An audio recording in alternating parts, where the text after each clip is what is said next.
she screamed. "You'll never see your son again." I stayed silent, gathered evidence, then watched her cry as I won full custody in court. I never thought I'd be the kind of guy sharing a story like this. But here I am, typing this in the quiet of my apartment, sipping a cup of black coffee while my 4-year-old son naps in the next room.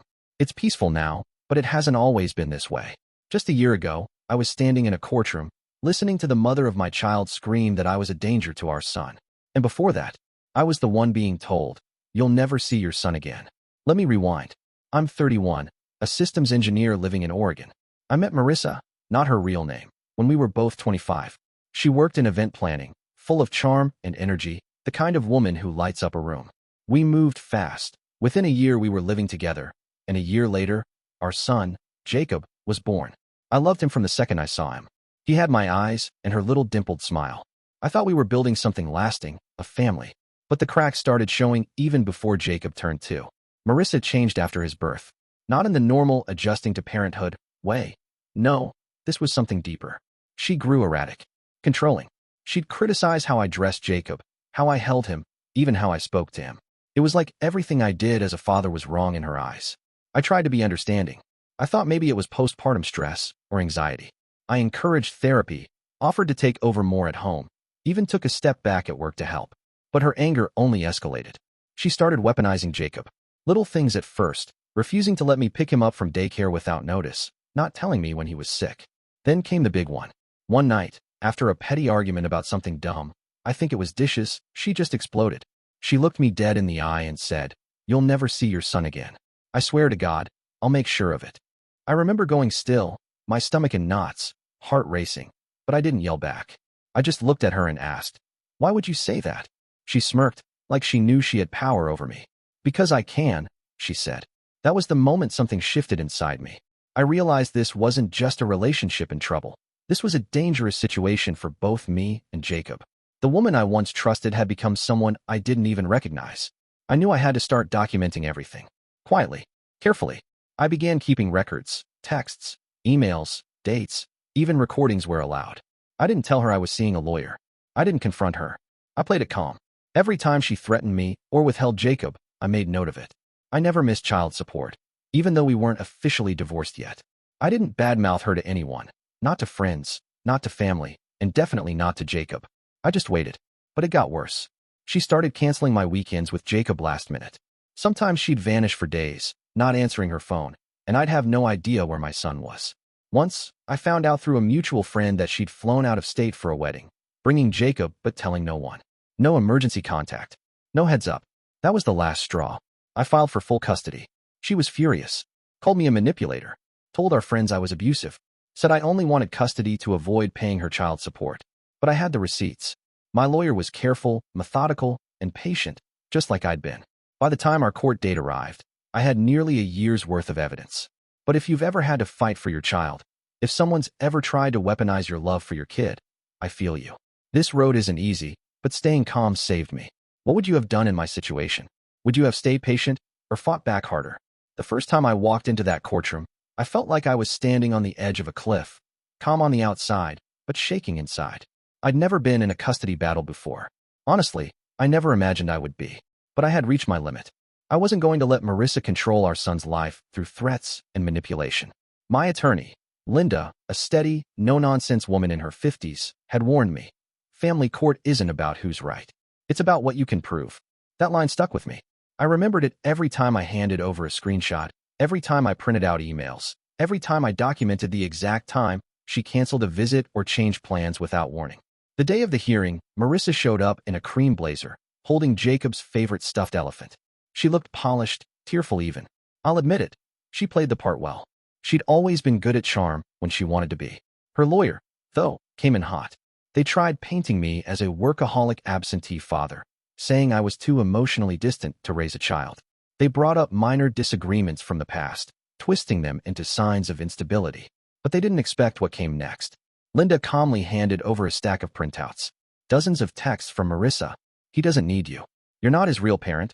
I do everything. You can try to take me to court, but no judge will side with you. And, of course, the one that started it all. You'll never see your son again." I watched the judge read them, his face unmoving. He didn't look at either of us for a solid 5 minutes. Then Linda spoke. Your Honor, we are not here to vilify Ms. We are here to show a consistent pattern of emotional manipulation, gatekeeping behavior, and an unwillingness to co-parent.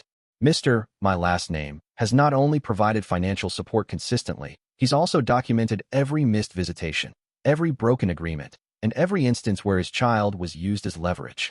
Then she played a voicemail. I'll never forget it. Marissa's voice, loud and angry. You think a judge is going to give a kid to someone like you? You're weak. I'll make sure you never get him. He's mine. You're just a paycheck. Silence in the courtroom. Marissa shifted in her seat, suddenly wiping her eyes. Her attorney asked for a break. I just sat there, calm, quiet. But inside, I was breaking. Not because I was afraid. Because I couldn't believe how far we'd fallen. When we resumed, the judge looked directly at her. Can you explain this message in your own words? That's when it happened. She broke. First, she tried to deny it. Then she said I'd edited it. Then she cried. Loud, messy sobs, right there on the stand. He's trying to take my baby away from me. He's doing this to punish me. But there was no punishment here. Just facts. Just time-stamped proof of a woman who, despite her tears, had systematically tried to alienate a child from his father. Later, the judge announced his decision. Temporary full custody to me, with monitored visitation for Marissa until she could prove a willingness to co-parent. I felt relief. Not joy. Not victory. Just a deep, heavy release of tension. Like I'd been holding my breath for a year and could finally exhale. Jacob was waiting with my sister outside the courthouse. When he saw me, he ran up with that big grin only a 4-year-old can pull off. Daddy, can we go get ice cream? I nodded, picked him up, and held him tight. Yeah, buddy. We can get all the ice cream you want. But I want to ask you, do you think the court made the right decision here? What would you have felt in my shoes when she broke down on the stand? The day I walked out of court with custody of my son was not a victory lap. It was the start of something harder. Healing. The first few weeks were a whirlwind. There were meetings with a court-appointed counselor, paperwork, parenting schedules, school transitions, and emotional check-ins. Jacob had to adjust too. He was only 4, but kids are far more perceptive than people give them credit for. He noticed Mommy wasn't around as much anymore.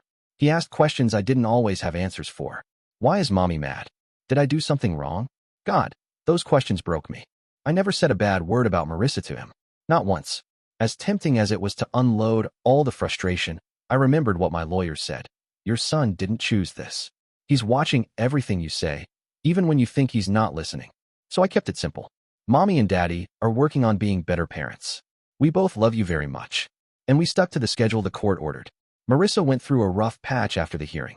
I heard from mutual friends that she lost her job 2 weeks after the verdict. She missed 2 of her first 4 supervised visitations. At one point, she sent me a long, rambling email about how I had ruined her life, how I'd manipulated the court system, and how one day Jacob would see me for who I really am. I didn't respond. Instead, I kept focusing on Jacob, his routines, his needs, his little joys. Every night, I read to him. Every morning, we had cereal together before daycare. We started building Lego sets on weekends and going to the park every Sunday. Slowly, I saw the light come back into his eyes. The anxiety that used to show up when plans changed? Gone. The tantrums when Marissa dropped him off late? Fewer and fewer. One moment stands out. We were watching Toy Story for the 100th time, and out of nowhere, he leaned against me and whispered, I feel safe with you, Daddy.